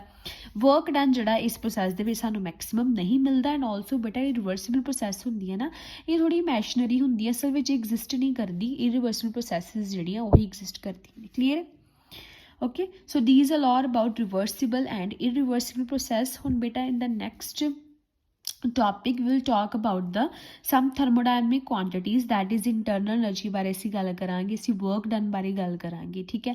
ਫਿਰ ਅਸੀਂ laws ਪੜ੍ਹ ਕੇ ਉਸ ਤੋਂ ਬਾਅਦ ਅਸੀਂ enthalpy entropy ਦੀ ਗੱਲ ਕਰਾਂਗੇ, ਕਲੀਅਰ ਹੈ। I hope that ਇਹ ਤੁਹਾਨੂੰ ਕਲੀਅਰ ਹੈ। even if ਜੇ ਸਾਨੂੰ ਕੋਈ ਪ੍ਰੋਬਲਮ ਆਈ ਅਸੀਂ ਡਿਸਕਸ ਕਰ ਲਾਂਗੇ। now we'll start the next topic, that is internal energy. Yes, so what is internal energy? The sum of all the energy stored within a system। ਕੋਈ ਵੀ system ਅਸੀਂ consider ਕਰ ਰਹੇ ਹਾਂ, ਜਿਹਦੀ ਅਸੀਂ ਸਟੱਡੀ ਕਰ ਰਹੇ ਹਾਂ, ਉਹਦੇ ਵਿੱਚ ਜਿੰਨੀਆਂ ਵੀ ਐਨਰਜੀਜ਼ ਉਸ ਟਾਈਮ 'ਤੇ ਐਗਜ਼ਿਸਟ ਕਰ ਰਹੀਆਂ, ਉਹਨਾਂ ਸਾਰੇ ਦਾ ਸਮ ਕੀ ਹੁੰਦਾ ਹੈ ਸਾਡੇ ਕੋਲ ਇੰਟਰਨਲ ਐਨਰਜੀ ਦੇ equal. And in thermodynamics internal energy is denoted by the letter U. Okay, so now we will discuss what is internal energy change. Consider a system, ਠੀਕ ਹੈ, ਕੋਈ ਸਿਸਟਮ ਕੰਸੀਡਰ ਕਰੋ ਜਿਹਦੀ ਪਹਿਲਾਂ ਸਾਡੇ ਕੋਲ ਇੰਟਰਨਲ ਐਨਰਜੀ ਸੀਗੀ U1। After some changes, suppose ਕਰੋ ਮੈਂ ਇਹਨੂੰ ਟੈਂਪਰੇਚਰ ਦਾ ਵਧਾਤਾ, ਇਹਨੂੰ ਹੀਟ ਕਰਤਾ, ਜਾਂ ਇਹਨੂੰ ਪ੍ਰੈਸ਼ਰਾਈਜ਼ ਕਰਤਾ, ਜਾਂ ਇਹਦੀ ਵੋਲਿਊਮ ਵਧਾ ਘਟਾ ਦਿੱਤੀ, ਇਹਦੀ ਇੰਟਰਨਲ ਐਨਰਜੀ ਚੇਂਜ ਹੋ ਜਾਏਗੀ। ਇਹਦੀ ਇੰਟਰਨਲ ਐਨਰਜੀ ਹੋ ਗਈ ਆਫਟਰ ਚੇਂਜ U2, ठीक है जी, ठीक है। U2 ਦੀ ਇੰਟਰਨਲ એનર્ਜੀ ਸਾਡੇ ਕੋਲ ਹੋਗੀ U1 to U2, ਕਲੀਅਰ ਹੈ। So what is internal energy change, delta U ਕੀ ਆਏਗਾ ਸਾਡੇ ਕੋਲ U2 ਮਾਈਨਸ U1, ਪਹਿਲਾਂ ਉਹਦੀ ਸੀਗੀ ਇੰਟਰਨਲ એનર્ਜੀ U1, ਫਿਰ ਕੀ ਹੋਗੀ U2, then change will be delta U is the internal energy change. Now they say that internal energy of a system can be changed, ਕਿਸੇ ਵੀ ਸਿਸਟਮ ਦੀ internal energy ਅਸੀਂ change ਕਰ ਸਕਦੇ, ਕਿੱਦਾਂ, ਉਸ system ਦੇ ਵਿੱਚ ਹੀਟ ਪਾਸ ਕਰਾ ਕੇ ਜਾਂ ਹੀਟ ਉਹ 'ਚੋਂ ਕੱਢ ਕੇ, ਠੀਕ ਹੈ। ਜਿੱਦਾਂ ਵਾਟਰ ਬੋਇਲ ਹੋ ਰਿਹਾ ਹੈ, ਗਰਮ ਪਾਣੀ ਅਸੀਂ ਰੱਖਦਾ ਬੀਕਰ ਦੇ ਵਿੱਚ, ਹੁਣ ਇਹਦੀ ਇੰਟਰਨਲ એનર્ਜੀ ਮੈਂ ਉਹ ਕਿੱਦਾਂ ਚੇਂਜ ਕਰ ਸਕਦੀ, ਇਹਨੂੰ ਹੋਰ ਹੀਟ ਅਪ ਕਰਕੇ ਜਾਂ ਇਹਦੇ ਵਿੱਚ ਹੋਰ ਹੀਟ ਕੱਢ ਕੇ। ਦੂਜਾ ਉਹਦੇ 'ਤੇ ਵਰਕ ਡਾਊਨ ਕਰਕੇ, ਥਰਡ ਉਹਦੇ ਵਿੱਚੋਂ ਮੈਟਰ ਲੀਵ ਜਾਂ ਪਾਸ ਕਰਵਾ ਕੇ, ਠੀਕ ਹੈ, ਕਲੀਅਰ ਹੈ ਜੀ। ਸੋ ਇੰਟਰਨਲ એનર્ਜੀ ਅਸੀਂ 3 ਤਰੀਕਿਆਂ ਨਾਲ ਚੇਂਜ ਕਰ ਸਕਦੇ, ਆਹ 2 ਤਰੀਕੇ ਅਸੀਂ ਬੇਸਿਕਲੀ ਪੜਾਂਗੇ, ਠੀਕ ਹੈ, clear. Now internal energy is a state function. Next point is internal energy is a state function, as we have already discussed that what are state functions whose value depend upon the state of a system, that is only initial and final position and independent the path followed, ठीक है। internal energy is also a state function, ਇਹਦੀ value ਵੀ depend ਕਰੇਗੀ ਕਿ ਜਿਹੜੀ system ਦੀ energy ਉਹ ਆਈ ਕਿੱਦਾਂ, rather than ਕਿਹੜਾ path follow ਅਸੀਂ ਕੀਤਾ, ਠੀਕ ਹੈ। ਸਿਰਫ ਉਹਦੀ ਇਨੀਸ਼ੀਅਲ ਤੇ ਫਾਈਨਲ ਸਟੇਟ ਤੇ ਡਿਪੈਂਡ ਕਰੇਗੀ, clear. Now we will discuss the units of internal energy, as ਇਹ ਵੀ એનર્ਜੀ ਆ, ਸੋ ਇਹਦੇ ਵੀ CGS ਯੂਨਿਟ ਅਰਜ ਹੋਣਗੇ ਤੇ ਐਸੇ ਯੂਨਿਟਸ ਕੀ ਹੋਣਗੇ, ਜਾਊਲ, and we already know that 1 joules equals to 10 raised to power 7 erg, point to be remembered, okay। Now next point about IE is an extensive property, okay। extensive property ਹੈ ਨਾ, ਜਿਹੜੀ ਚੀਜ਼ ਜ਼ਿਆਦਾ ਹੋਏਗੀ ਉਹਦੀ ਇੰਟਰਨਲ ਐਨਰਜੀ ਜ਼ਿਆਦਾ, ਜਿਹੜੀ ਘੱਟ ਕੁਆਂਟਿਟੀ 'ਚ ਉਹਦੀ ਘੱਟ, ਠੀਕ ਹੈ। ਸੋ is extensive property depend upon the quantity of matter contained in a system. Now there is one more important point ਜਿਹਨੂੰ ਮੈਂ highlight ਕਰਨਾ ਭੁੱਲ ਗਈ, you should highlight it by yourself in your own notes। so ਕਹਿੰਦਾ in case of idle gas ਕੀ ਹੁੰਦੀ, ਅਸੀਂ ਪੜ੍ਹੀ ਹੋਈ ਹੈ, ਠੀਕ ਹੈ, ਜਿਹੜੀ ਸਾਰੇ law obey ਕਰੇ। in case of idle gas if process is isothermal, ਜੇ ਕੋਈ ਵੀ idle gas ਆ ਤੇ ਉਹਦੀ process isothermal ਆ, constant temperature ਤੇ ਪਈ ਆ, ਕਹਿੰਦਾ ਫਿਰ ਉਹਦੀ ਇੰਟਰਨਲ એનર્ਜੀ ਚੇਂਜ ਵੀ ਕੀ ਹੁੰਦਾ ਹੈ, 0। 1 ਮਾਰਕ 'ਚ ਕੁਐਸਚਨ ਆ ਜਾਂਦਾ, ਇਸ ਕਰਕੇ ਇੰਪੋਰਟੈਂਟ ਹੈ, ਇਹਨੂੰ ਪੜ੍ਹ ਲਿਓ, ਠੀਕ ਹੈ, ਕਲੀਅਰ ਹੈ।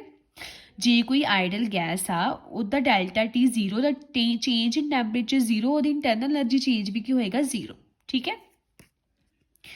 Next we will discuss about the work done, okay. ਹੁਣ ਅਸੀਂ ਜਿਹੜੀ ਸੈਕਿੰਡ ਕੁਆਂਟਿਟੀ ਮੇਨ ਪੜਾਂਗੇ ਉਹ ਪੜਾਂਗੇ ਵਰਕ ਡਨ, ਓਕੇ। ਸੋ ਬੇਟਾ ਅਸੀਂ ਆਲਰੇਡੀ ਡਿਸਕਸ ਕਰ ਚੁੱਕੇ ਹਾਂ ਕਿ ਅਸੀਂ ਪਿੱਛੇ ਪੜ੍ਹਿਆ ਕਿ ਜਿਹੜੀ ਇੰਟਰਨਲ એનર્ਜੀ ਕਿਸੇ ਵੀ ਸਿਸਟਮ ਦੀ ਹੁੰਦੀ ਉਹ ਅਸੀਂ ਚੇਂਜ ਕਰ ਸਕਦੇ ਉੱਤੇ ਵਰਕ ਡਨ ਕਰਕੇ, ਹੈ ਨਾ, ਕਿ by doing work done on it, work ਉੱਤੇ ਕਰਕੇ, ਠੀਕ ਹੈ। ਜਿੱਦਾਂ ਅਸੀਂ ਕਹਿੰਦੇ ਕੋਈ ਵੀ ਸਾਡੇ ਕੋਲ ਗੈਸ ਪਈ ਹੈ ਬੀਕਰ ਦੇ ਵਿੱਚ, ਮੈਂ ਤੁਹਾਨੂੰ ਕਹਾਂ ਇਹਦੀ ਇੰਟਰਨਲ એનર્ਜੀ ਚੇਂਜ ਕਰ ਦਿਓ, ਅਸੀਂ ਤੇ ਵਰਕ ਡਨ ਕਰਕੇ ਚੇਂਜ ਕਰ ਸਕਦੇ ਹਾਂ, ਹੈ ਨਾ। ਹੁਣ ਵਰਕ ਡਨ ਕਿੱਦਾਂ ਕਰਾਂਗੇ, ਓਬਵੀਅਸਲੀ ਪ੍ਰੈਸ਼ਰ ਵਧਾ ਕੇ ਘਟਾ ਕੇ ਕਰਾਂਗੇ, ਠੀਕ ਹੈ। ਹੁਣ ਕਹਿੰਦਾ ਕਿ ਜਿਹੜਾ ਵਰਕ ਡਨ ਹੈ ਉਹ ਕੀ ਹੁੰਦਾ ਹੈ, ਅਸੀਂ ਪੜ੍ਹਿਆ ਆਲਰੇਡੀ, ਤੁਸੀਂ ਫਿਜ਼ਿਕਸ ਦੇ ਵਿੱਚ ਵੀ ਪੜ੍ਹਿਆ ਹੋਏਗਾ। What is work done, work done is force into displacement, ਕਿ ਜਿਹੜੇ ਵੀ ਪੁਆਇੰਟ, ਜਿਹੜੀ ਵੀ ਡਾਇਰੈਕਸ਼ਨ ਵਿੱਚ ਅਸੀਂ ਕਿਸੇ ਚੀਜ਼ ਨੂੰ ਫੋਰਸ ਲਾ ਰਹੇ ਹਾਂ, ਠੀਕ ਹੈ। ਜਿੱਦਾਂ ਪੈਨਸਿਲ ਪਈ ਹੈ, ਇਹਨੂੰ ਮੈਂ ਜਿਹੜੀ ਵੀ ਡਾਇਰੈਕਸ਼ਨ ਦੇ ਵਿੱਚ ਫੋਰਸ ਲਾਵਾਂਗੀ, ਜੇ ਉਸੇ ਡਾਇਰੈਕਸ਼ਨ ਵਿੱਚ ਇਹ ਮੂਵ ਕਰੇਗੀ, ਠੀਕ ਹੈ, ਸੋ ਅਸੀਂ ਕਹਾਂਗੇ ਕਿ ਕੀ ਹੋ ਗਿਆ, ਵਰਕ ਡਨ, ਠੀਕ ਹੈ। Work done is force into small displacement, ਠੀਕ ਹੈ, DL, ਚੇਂਜ ਇਨ ਲੈਂਥ ਔਰ ਚੇਂਜ ਇਨ ਡਿਸਪਲੇਸਮੈਂਟ, ਓਕੇ। ਡਿਸਪਲੇਸਮੈਂਟ ਜਿਹੜੀ ਸਾਡੇ ਕੋਲ ਹੋਈ, ਓਕੇ। ਹੁਣ ਬੇਟਾ ਵੈਸੇ ਤਾਂ ਸਾਡੇ ਕੋਲ ਵਰਕ ਡਨ ਬੜੇ ਹੁੰਦੇ ਆ, ਹੈ ਨਾ, ਤੁਸੀਂ ਪੜ੍ਹਿਆ ਹੋਏਗਾ, like gravitational work done, mechanical work done, electrical work done physics ਦੇ ਵਿੱਚ, ਓਕੇ। ਸੋ ਜਿਹੜਾ ਅਸੀਂ ਇਸ ਕੇਸ ਵਿੱਚ ਪੜਾਂਗੇ, ਅਸੀਂ ਮਕੈਨੀਕਲ ਵਰਕ ਡਨ ਹੀ ਕਰਦੇ ਹਾਂ, ਠੀਕ ਹੈ। ਬੇਸਿਕਲੀ ਜਿਹੜਾ work is the mechanical way of transfer of energy, ਠੀਕ ਹੈ। ਅਸੀਂ ਮਕੈਨੀਕਲ ਵਰਕ ਡਨ ਕਰਾਂਗੇ, ਦੈਟ ਇਜ਼ ਅਸੀਂ ਸਿੰਪਲੀ ਐਨਰਜੀ ਟਰਾਂਸਫਰ ਹੀ ਹੋਣੀ ਹੈ ਨਾ, ਕਿ ਵਰਕ ਡਨ ਦੇ ਨਾਲ ਵੀ ਕਹਿੰਦਾ ਐਨਰਜੀ ਟਰਾਂਸਫਰ ਹੀ ਹੁੰਦੀ ਹੈ, ਓਕੇ। ਹੁਣ ਅਸੀਂ ਇਹ ਦੇਖਾਂਗੇ ਕਿ ਕੋਈ ਵੀ ਗੈਸ ਅਸੀਂ ਜਦੋਂ ਬੀਕਰ ਦੇ ਵਿੱਚ ਲੈਂਦੇ ਹਾਂ, ਠੀਕ ਹੈ ਜੀ, ਅਸੀਂ ਉੱਤੇ ਪਿਸਟਨ ਲਾਤਾ, ਅਸੀਂ ਜਦੋਂ ਉੱਤੇ ਵਰਕ ਡਨ ਕਰਾਂਗੇ, ਹੈ ਨਾ, ਵਰਕ ਡਨ ਕਰਾਂਗੇ, ਉਹਦਾ ਪ੍ਰੈਸ਼ਰ ਵਧਾਵਾਂਗੇ ਜਾਂ ਉਹਦਾ ਪ੍ਰੈਸ਼ਰ ਘਟੂਗਾ, ਗੈਸ ਉੱਤੇ ਵਰਕ ਡਨ ਕਰੇਗੀ ਸਾਡੇ ਸਿਸਟਮ ਉੱਤੇ, ਉਹਦੇ ਨਾਲ ਸਾਡੇ ਕੋਲ ਵਰਕ ਡਨ ਦੀ ਕੀ ਵੈਲਿਊ ਆਣੀ। ਬੇਟਾ ਜਦੋਂ ਵੀ ਅਸੀਂ ਗੈਸਿਸ ਤੇ ਵਰਕ ਡਨ ਦੀ ਗੱਲ ਕਰਾਂਗੇ ਨਾ, ਸਾਡੇ ਕੋਲ ਵਰਕ ਡਨ ਦਾ ਫਾਰਮੂਲਾ ਬਣ ਜਾਂਦਾ ਹੈ -P ਐਕਸਟਰਨਲ ਡੈਲਟਾ V, ਠੀਕ ਹੈ। ਇਹ ਤਾਂ ਸਾਡੇ ਕੋਲ ਵਰਕ ਡਨ ਵੈਸੇ ਹੁੰਦਾ ਨਾ, ਫੋਰਸ ਇਨਟੂ ਡਿਸਪਲੇਸਮੈਂਟ। ਸਪੋਜ਼ ਕਰੋ ਕਿ ਕੋਈ ਗੈਸ ਆ, ਠੀਕ ਹੈ, ਉੱਤੇ ਅਸੀਂ ਵਰਕ ਡਨ ਕੀਤਾ, ਕਹਿੰਦਾ ਫਿਰ ਸਾਡੇ ਕੋਲ ਉਹਦਾ ਫਾਰਮੂਲਾ ਬਣ ਜਾਂਦਾ ਵਰਕ ਡਨ ਦਾ -P ਐਕਸਟਰਨਲ ਡੈਲਟਾ V। ਕਿੱਦਾਂ ਬਣਿਆ ਫਾਰਮੂਲਾ, ਕਿੱਦਾਂ ਸਾਡੇ ਕੋਲ ਡੈਰੀਵੇਸ਼ਨ ਆਈ, ਠੀਕ ਹੈ, ਉਹ ਅਸੀਂ ਹੁਣ ਦੇਖਾਂਗੇ, ਠੀਕ ਹੈ, ਅਸੀਂ ਇਹਨੂੰ ਪੂਰਾ ਡਰਾਈਵ ਕਰਾਂਗੇ। So now we will do the derivation of this formula, okay ji, in the next part. Yes student so now we will see that ਜਦੋਂ ਵੀ ਅਸੀਂ ਗੈਸ ਦਾ ਪ੍ਰੈਸ਼ਰ ਵਧਾਇਆ ਜਾਂ ਘਟਾਇਆ, ਜਦੋਂ ਅਸੀਂ ਗੈਸ ਨੂੰ ਕਿਸੇ ਕੰਟੇਨਰ ਵਿੱਚ ਕੰਟੇਨ ਕੀਤਾ ਪਿਸਟਨ ਦੇ ਨਾਲ, ਅਸੀਂ ਤਾਂ ਪ੍ਰੈਸ਼ਰ ਵਧਾਇਆ ਜਾਂ ਉਹਦਾ ਪ੍ਰੈਸ਼ਰ ਘਟਿਆ ਹੈ ਨਾ, ਅਤੇ ਉਹਦੇ ਨਾਲ ਉਹ ਆ ਜਿਹੜਾ ਸਾਡੇ ਕੋਲ ਡੈਰੀਵੇਸ਼ਨ ਕਿੱਦਾਂ ਆਉਂਦੀ, ਕਿੱਦਾਂ ਵਰਕ ਡਨ ਜਿਹੜਾ ਉਹ ਇਸ ਚੀਜ਼ ਦੇ ਇਕੁਅਲ ਜਿਹੜਾ ਹੋ ਜਾਂਦਾ ਹੈ। ਠੀਕ ਹੈ, ਸੋ ਕੰਸੀਡਰ ਕਰਦੇ ਆ ਬੇਟਾ ਅਸੀਂ ਦੋ ਕੇਸਿਸ। ਸਭ ਤੋਂ ਪਹਿਲਾਂ ਸਪੋਜ਼ ਕਰੋ ਅਸੀਂ ਕੋਈ ਬੀਕਰ ਲਿਆ, ਸਿਲੰਡਰੀਕਲ ਬੀਕਰ ਅਸੀਂ ਲਿਆ, ਸਿਲੰਡਰੀਕਲ ਕੰਟੇਨਰ ਲਿਆ, ਉਹਦੇ ਵਿੱਚ ਕੋਈ ਵੀ ਗੈਸ ਅਸੀਂ ਇਨਕਲੋਜ਼ ਕੀਤੀ। ਠੀਕ ਹੈ, ਸੋ ਦਿਸ ਇਜ਼ ਦ ਗੈਸ। ਅਸੀਂ ਉਹਦੇ ਉੱਪਰ ਕੋਈ ਪਿਸਟਨ ਲਾਤਾ। ਕਲੀਅਰ। ਹੁਣ ਇਹ ਜਿਹੜਾ ਅਸੀਂ ਬੀਕਰ ਸਿਲੰਡਰੀਕਲ ਬੀਕਰ ਲਿਆਏ, ਸਪੋਜ਼ ਕਰੋ ਦੈਟ ਇਹਦੀ ਜਿਹੜੀ ਸਾਡੇ ਕੋਲ ਇਹਦਾ ਏਰੀਆ ਹੈਗਾ ਕ੍ਰੋਸ ਸੈਕਸ਼ਨ ਇਟਸ ਏ। ਠੀਕ ਹੈ, it's area of cross section is a. external pressure ਜਿਹੜਾ ਅਸੀਂ ਅਪਲਾਈ ਕਰ ਰਹੇ ਹਾਂ with the help of piston, it is equal to P external, which is slightly less than the internal pressure of the gas, and the volume of gas ਜਿਹੜੀ ਅਸੀਂ consider ਕੀਤੀ it is V। Clear. ਹੁਣ ਬੇਟਾ ਇੱਕ ਚੀਜ਼ ਦੇਖੋ, ਹੁਣ ਅਸੀਂ ਕਹਿ ਰਹੇ ਹਾਂ ਕਿ ਜਿਹੜਾ ਐਕਸਟਰਨਲ ਪ੍ਰੈਸ਼ਰ ਆ ਸਾਡਾ ਉਹ ਘੱਟ ਹੈਗਾ ਇੰਟਰਨਲ ਪ੍ਰੈਸ਼ਰ ਨਾਲੋਂ ਗੈਸ 'ਤੇ। ਜੇ ਸਾਡਾ ਆਹ ਪ੍ਰੈਸ਼ਰ ਘੱਟ ਤਾਂ ਜਿਹੜੀ ਗੈਸ ਉਹ ਐਕਸਪੈਂਡ ਕਰੇਗੀ ਨਾ, ਕਿਉਂਕਿ ਆਹ ਪ੍ਰੈਸ਼ਰ ਘੱਟ ਆ, ਗੈਸ ਦਾ ਪ੍ਰੈਸ਼ਰ ਜ਼ਿਆਦਾ ਵਾ, ਉਹਦੇ ਮੋਲੀਕੂਲ ਬਹੁਤ ਰੈਂਡਮ ਮੋਸ਼ਨ 'ਚ ਹੈਗੇ ਨੇ। ਠੀਕ ਹੈ, ਅਤੇ ਗੈਸ ਜਿਹੜੀ ਸਾਡੀ ਕੀ ਕਰੇਗੀ, ਐਕਸਪੈਂਡ ਕਰੇਗੀ। ਓਕੇ, ਗੈਸ ਐਕਸਪੈਂਡ ਕਰੇਗੀ। ਸਪੋਜ਼ ਕਰੋ ਪਹਿਲਾਂ ਇੱਥੇ ਸੀਗੀ, ਹੁਣ ਜਿਹੜੀ ਗੈਸ ਐਕਸਪੈਂਡ ਕਰ ਗਈ, ਪਿਸਤਨ ਉੱਪਰ ਨੂੰ ਚੱਲ ਜਾਏਗਾ ਨਾ, ਜਦੋਂ ਗੈਸ ਐਕਸਪੈਂਡ ਕਰੇਗੀ ਪਿਸਤਨ ਉੱਪਰ ਨੂੰ ਮੂਵ ਕਰ ਜਾਏਗਾ। ਪਹਿਲਾਂ ਉਹਦੀ ਜਿਹੜੀ ਗੈਸ ਸੀ ਉਹ ਇੱਥੇ ਪਈ ਸੀ, ਹੁਣ ਉਹਦੀ ਐਕਸਪੈਂਸ਼ਨ ਹੋ ਗਈ। ਲੈਟ ਅਸ ਸੇ ਦੈਟ ਉਹਦੀ ਚੇਂਜ ਇਨ ਲੈਂਥ ਕੀ ਹੋ ਗਿਆ ਸਾਡੇ ਕੋਲ DL। ਠੀਕ ਹੈ, ਸੋ ਇੰਨੇ ਚੇਂਜ ਦੇ ਨਾਲ ਜਿਹੜੀ ਗੈਸ ਉਹਦੀ ਲੈਂਥ ਜਿਹੜੀ ਵੱਧ ਗਈ, ਉਹਦੀ ਡਿਸਪਲੇਸਮੈਂਟ ਹੋ ਗਈ ਉਹਦੀ ਫਿਕਸਡ ਪੋਜੀਸ਼ਨ ਨਾਲੋਂ। ਠੀਕ ਹੈ, ਕਲੀਅਰ। ਹੁਣ ਦੇਖੋ ਬੇਟਾ ਜਿਹੜੀ ਸਾਡੀ ਗੈਸ ਹੁੰਦੀ ਹੈ ਨਾ, ਜਿਹੜਾ ਸਾਡਾ ਵਰਕ ਡਨ ਹੋ ਰਿਹਾ ਹੈ ਹੁਣ, ਉਹ ਦੋ ਤਰ੍ਹਾਂ ਦਾ ਹੋ ਸਕਦਾ ਹੈ। ਇੱਕ ਸਾਡੇ ਕੋਲ ਹੋ ਸਕਦਾ ਹੈ work done by the gas ਔਰ ਸਿਸਟਮ। ਠੀਕ ਹੈ, ਹੁਣ ਦੇਖੋ work done by the gas, ਹੁਣ ਅਸੀਂ ਕਿਹਾ ਵਾ ਕਿ ਗੈਸ ਦਾ ਪ੍ਰੈਸ਼ਰ ਜ਼ਿਆਦਾ ਵਾ ਅਤੇ ਇਹਦਾ ਘੱਟ ਵਾ, ਅਤੇ ਗੈਸ ਐਕਸਪੈਂਡ ਕਰੂਗੀ। ਮਤਲਬ ਹੁਣ ਜਿਹੜੀ ਸਾਡੀ ਗੈਸ ਆ ਉਹ ਕੀ ਕਰੇਗੀ, ਐਕਸਪੈਂਡ ਕਰੇਗੀ। ਜਿਹੜਾ ਸਾਡਾ ਸਿਸਟਮ ਆ ਇਹ ਵਰਕ ਡਨ ਕਰੂਗਾ ਸਾਡੀਆਂ ਸਰਾਊਂਡਿੰਗਸ 'ਤੇ, ਇਹ ਸਗੋਂ ਇਹਨੂੰ ਉੱਪਰ ਨੂੰ ਖਿੱਚ ਰਿਹਾ। ਠੀਕ ਹੈ, ਉੱਪਰ ਨੂੰ ਖਿੱਚ ਕੇ ਇਹਨੇ ਪਿਸਤਨ ਨੂੰ ਇੱਥੇ ਲੈ ਆਉਂਦਾ। ਠੀਕ ਹੈ, ਸੋ ਇਹ ਹੋ ਗਿਆ work done by the system ਔਰ work done by the gas. Work done by the system ਜਦੋਂ ਵੀ ਹੋਏਗਾ, ਜਦੋਂ ਕੋਈ ਸਿਸਟਮ ਸਰਾਊਂਡਿੰਗਸ 'ਤੇ ਵਰਕ ਕਰੇਗਾ, ਉਹ ਹੁੰਦਾ ਹੈ ਬੇਟਾ ਵਰਕ ਆਫ ਐਕਸਪੈਂਸ਼ਨ। ਉਹ ਹੁੰਦਾ ਹੈ ਵਰਕ ਆਫ ਐਕਸਪੈਂਸ਼ਨ। ਅਤੇ ਜਦੋਂ ਵੀ ਵਰਕ ਆਫ ਐਕਸਪੈਂਸ਼ਨ ਹੋਏਗਾ, ਉਦੋਂ ਹਮੇਸ਼ਾ ਸਾਡੇ ਕੋਲ ਵੋਲਿਊਮ ਜਿਹੜੀ ਆ ਉਹ ਇਨਕਰੀਜ਼ ਹੋਏਗੀ ਅਤੇ ਪ੍ਰੈਸ਼ਰ ਸਾਡੇ ਕੋਲ ਕੀ ਆ, ਘਟੇਗਾ। ਇਹੀ ਹੋਏਗਾ ਨਾ, ਵੋਲਿਊਮ ਵਧੇਗੀ ਅਤੇ ਪ੍ਰੈਸ਼ਰ ਘਟੇਗਾ। ਦੂਜਾ ਸਾਡੇ ਕੋਲ ਹੋ ਸਕਦਾ ਹੈ work done on the system by surroundings, on the system by surroundings. ਠੀਕ ਹੈ, ਦੂਜਾ ਕੇਸ ਕੀ ਹੋ ਸਕਦਾ, ਇਹ ਵੀ ਹੋ ਸਕਦਾ ਹੈ ਕਿ ਸਾਡੀ ਗੈਸ ਦਾ ਪ੍ਰੈਸ਼ਰ ਘੱਟ ਹੋਵੇ, ਅਸੀਂ ਉੱਪਰੋਂ ਜ਼ਿਆਦਾ ਭਾਰ ਦੇ ਰਹੇ ਹਾਂ। ਜਦੋਂ ਅਸੀਂ ਉੱਪਰੋਂ ਜ਼ਿਆਦਾ ਪ੍ਰੈਸ਼ਰ ਐਗਜ਼ਰਟ ਕਰਾਂਗੇ, ਗੈਸ ਜਿਹੜੀ ਵਾ ਉਹਦੀ ਜਿਹੜੀ ਵੋਲਿਊਮ ਘੱਟ ਜਾਏਗੀ। ਠੀਕ ਹੈ, so work done on the system ਵੀ ਹੋ ਸਕਦਾ, ਅਸੀਂ ਵੀ ਇਸ ਸਿਸਟਮ ਉੱਪਰ ਕੰਮ ਕਰ ਸਕਦੇ ਹਾਂ। ਅਤੇ ਜਦੋਂ work done on the system ਹੋਊਗਾ, ਹੁਣ ਮੈਂ ਇਸ ਪਿਸਤਨ ਦੇ ਨਾਲ ਪ੍ਰੈਸ਼ਰ ਵਧਾਤਾ, ਮੈਂ ਇੱਕਦਮ ਮੈਨੂੰ ਥੱਲੇ ਕਰਤਾ, ਅਤੇ ਗੈਸ ਦੇ ਮੋਲੀਕੂਲ ਕੰਟਰੈਕਟ ਹੋ ਜੂਗੀ, ਉਹਦੀ ਵੋਲਿਊਮ ਕੀ ਆ, ਘੱਟ ਜੂਗੀ। ਸੋ ਜਦੋਂ ਵੀ work done on the system ਹੁੰਦਾ, ਜੋ ਸਰਾਊਂਡਿੰਗ ਸਿਸਟਮ ਉੱਤੇ ਵਰਕ ਡਨ ਕਰਦੀਆਂ ਨੇ, ਉਹ ਹੁੰਦਾ ਹੈ ਵਰਕ ਆਫ ਕੰਟਰੈਕਸ਼ਨ। ਉਦੋਂ ਗੈਸ ਕੰਟਰੈਕਟ ਕਰੇਗੀ ਨਾ, ਅਤੇ ਜਦੋਂ ਵਰਕ ਆਫ ਕੰਟਰੈਕਸ਼ਨ ਹੋਏਗਾ, ਉਦੋਂ ਜਿਹੜੀ ਵੋਲਿਊਮ ਆ ਉਹ ਘਟੇਗੀ, ਅਤੇ ਜਿਹੜੀ ਪ੍ਰੈਸ਼ਰ ਆ ਵੋਲਿਊਮ ਦਾ ਉਹ ਵਧੇਗਾ। ਕਲੀਅਰ ਹੈ, ਦੋ ਤਰ੍ਹਾਂ ਦਾ ਵਰਕ ਡਨ ਹੋ ਸਕਦਾ। ਹੁਣ ਇਸ ਕੇਸ ਦੇ ਵਿੱਚ ਜਿਹੜਾ ਵਰਕ ਡਨ ਹੋ ਰਿਹਾ ਉਹ ਕਿਹੜਾ ਹੋ ਰਿਹਾ, work done by the gas ਹੋ ਰਿਹਾ, work done by the system on the surrounding ਹੋ ਰਿਹਾ, ਦੈਟ ਇਜ਼ ਕਿਹੜਾ ਹੋ ਰਿਹਾ, ਵਰਕ ਆਫ ਐਕਸਪੈਂਸ਼ਨ ਹੋ ਰਿਹਾ। ਕਲੀਅਰ। ਠੀਕ ਹੈ, ਸੋ ਫਿਰ ਤੋਂ ਦੇਖ ਲਓ, ਪਹਿਲਾਂ ਗੈਸ ਇੱਦਾਂ ਪਈ ਸੀ, ਗੈਸ ਦਾ ਐਕਸਟਰਨਲ ਪ੍ਰੈਸ਼ਰ ਘੱਟ ਸੀ, ਗੈਸ ਵਰਕ ਡਨ ਕਰੇਗੀ ਸਰਾਊਂਡਿੰਗਸ 'ਤੇ, ਗੈਸ ਐਕਸਪੈਂਡ ਹੋਈ, ਉਹਦੀ ਲੈਂਥ ਚੇਂਜ ਹੋ ਗਈ। ਠੀਕ ਹੈ, ਉਹਦੀ ਡਿਸਪਲੇਸਮੈਂਟ ਹੋ ਗਈ ਵਾਇਆ DL। ਸੋ ਵਰਕ ਡਨ ਕੀ ਹੁਣ ਕੀ ਆਏਗਾ, ਵਰਕ ਡਨ ਕੀ ਹੁੰਦਾ ਸਾਡੇ ਕੋਲ, work done is force into displacement, displacement DL ਹੋਈ ਨਾ। ਠੀਕ ਹੈ, ਕਲੀਅਰ। ਹੁਣ ਫੋਰਸ ਕੀ ਹੈ ਬੇਟਾ, ਫੋਰਸ ਕੀ ਹੁੰਦਾ ਸਾਡੇ ਕੋਲ, ਫੋਰਸ ਸਾਨੂੰ ਪਤਾ it is pressure into area.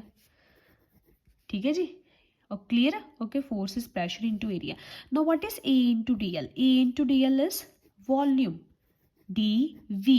ਠੀਕ ਹੈ, ਕਿੱਦਾਂ ਵੋਲਿਊਮ ਆ ਦੇਖੋ, ਹੁਣ ਸਾਡੇ ਕੋਲ ਜਿਹੜੀ ਗੈਸ ਚੇਂਜ ਹੋਈ, ਠੀਕ ਹੈ, ਆ ਸਾਡੇ ਕੋਲ ਇੰਨਾ ਸਾਡੇ ਕੋਲ ਚੇਂਜ ਆਇਆ, ਆ ਸਾਰਾ ਇੰਨੇ ਏਰੀਆ ਦੇ ਵਿੱਚ ਸਾਡੇ ਕੋਲ ਚੇਂਜ ਆਇਆ, ਆ ਸਾਡੇ ਕੋਲ DL ਆ ਪੂਰਾ ਏਰੀਆ, ਤੇ ਸਾਨੂੰ ਪਤਾ ਏਰੀਆ ਕੀ ਹੁੰਦਾ, area is length into breadth ਨਾਲ ਸਾਡੇ ਕੋਲ DL ਦੈਟ ਇਜ਼ ਹਾਈਟ। ਸੋ ਸਾਰੀ ਚੀਜ਼ L into B into H ਕੀ ਬਣ ਗਿਆ, ਹਾਈਟ, ਵੋਲਿਊਮ। ਠੀਕ ਹੈ, ਸੋ ਤਾਂ ਕਰਕੇ ਸਾਡੇ ਕੋਲ ਇੱਥੇ ਆ ਗਿਆ DV ਵੋਲਿਊਮ। ਸਾਡੇ ਕੋਲ ਵਰਕ ਡਨ ਕੀ ਆ ਗਿਆ, ਇਹਦੇ ਇਕੁਅਲ। ਕਲੀਅਰ। ਹੁਣ ਇਹ ਵਰਕ ਡਨ ਹੋਇਆ ਵਾ थोड़े जे पार्ट ਲਈ कि ਅਸੀਂ ਕੀ ਕੀਤਾ, ਥੋੜੀ ਜਿਹੀ ਗੈਸ ਐਕਸਪੈਂਡ ਹੋਈ। ਜੇ ਗੈਸ ਜ਼ਿਆਦਾ ਐਕਸਪੈਂਡ ਹੋ ਜੀ ਫਿਰ ਪੂਰਾ ਵਰਕ ਡਨ ਆਉਣਾ ਸੀ। ਸੋ ਪੂਰਾ ਵਰਕ ਡਨ ਅਸੀਂ ਕਰਨ ਲਈ ਕੀ ਕਰਾਂਗੇ ਕਿ ਸਪੋਜ਼ ਕਰੋ ਪਹਿਲਾਂ ਗੈਸ ਦਾ ਵੋਲਿਊਮ ਸੀਗਾ V1, ਠੀਕ ਹੈ, ਹੁਣ ਗੈਸ ਦਾ ਵੋਲਿਊਮ ਬਦਲ ਕੇ ਕੀ ਹੋ ਗਿਆ V2 ਵੱਧ ਗਿਆ, ਠੀਕ ਹੈ। ਸੋ ਟੋਟਲ ਵਰਕ ਡਨ ਸਾਡੇ ਕੋਲ ਬੇਟਾ ਕੀ ਆ ਜਾਏਗਾ, ਇਹ ਹੋ ਗਿਆ small work done delta W। Total work done ਸਾਡੇ ਕੋਲ ਕੀ ਆਏਗਾ, ਅਸੀਂ ਇੰਟੀਗ੍ਰੇਸ਼ਨ ਕਰਾਂਗੇ from volume V1 to V2 P dV ਦੀ, ਠੀਕ ਹੈ। ਸਾਨੂੰ ਪਤਾ P ਜਿਹੜਾ ਉਹ ਬਾਹਰ ਆ ਜਾਏਗਾ, ਠੀਕ ਹੈ, ਕੀ ਬਣ ਗਿਆ V1 V2 dV, ਠੀਕ ਹੈ, that is which is equal to W equals to P dV ਆ ਗਿਆ V2 minus V1, that is P delta V। Clear, okay. ਇਹ ਆ ਗਿਆ ਸਾਡੇ ਕੋਲ। ਹੁਣ ਦੇਖੋ ਜਿਹੜਾ P ਡੈਲਟਾ V ਸਾਡੇ ਕੋਲ ਆ ਗਿਆ, work done is P into delta V, where P ਕੀ ਹੈ, P ਐਕਸਟਰਨਲ ਡੈਲਟਾ V, ਠੀਕ ਹੈ।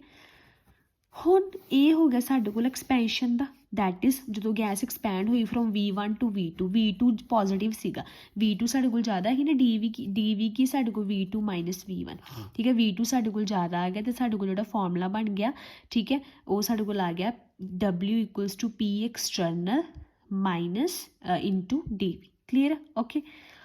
ਹੁਣ ਬੇਟਾ ਜੇ ਅਸੀਂ ਕੰਸੀਡਰ ਕਰੋ ਕਿ ਸਾਡੇ ਕੋਲ ਕੀ ਹੋ ਗਿਆ ਕਿ ਜੇ ਸਾਡੇ ਕੋਲ ਜਿਹੜੀਆਂ ਸਾਡੀ ਸਰਾਊਂਡਿੰਗਸ ਆ ਉਹ ਵਰਕ ਡਨ ਕਰਨ ਸਿਸਟਮ 'ਤੇ, ਹੁਣ ਕੀ ਕੀਤਾ, ਵਰਕ ਡਨ ਕੰਟਰੈਕਸ਼ਨ ਦਾ ਹੋਊਗਾ ਕਿਉਂਕਿ ਹੁਣ ਸਾਡੀ ਸਰਾਊਂਡਿੰਗ ਅਸੀਂ ਵਰਕ ਡਨ ਕਰਾਂਗੇ ਸਿਸਟਮ 'ਤੇ। ਅਤੇ ਜੇ ਅਸੀਂ ਸਿਸਟਮ 'ਤੇ ਵਰਕ ਡਨ ਕਰਾਂਗੇ ਅਤੇ ਫਿਰ ਕੀ ਹੋਏਗਾ, ਮਤਲਬ ਹੁਣ ਅਸੀਂ ਗੈਸ 'ਤੇ ਵਰਕ ਡਨ ਕੀਤਾ, ਗੈਸ ਦੀ ਵੋਲਿਊਮ ਘਟੇਗੀ ਨਹੀਂ, ਪ੍ਰੈਸ਼ਰ ਵਧਾ ਰਹੇ ਹਾਂ, ਹੁਣ ਉਹਦੀ ਵੋਲਿਊਮ ਘੱਟ ਜੇਗੀ। ਪਹਿਲਾਂ ਉਹਦੀ V1 ਜ਼ਿਆਦਾ ਸੀ, ਹੁਣ ਉਹਦਾ V2 ਕੀ ਆ, ਘਟੇਗਾ, ਠੀਕ ਹੈ। ਸੋ ਉਸ ਕੇਸ ਦੇ ਵਿੱਚ ਸਾਡੇ ਕੋਲ ਕੀ ਆਏਗਾ, P external V2 minus V1।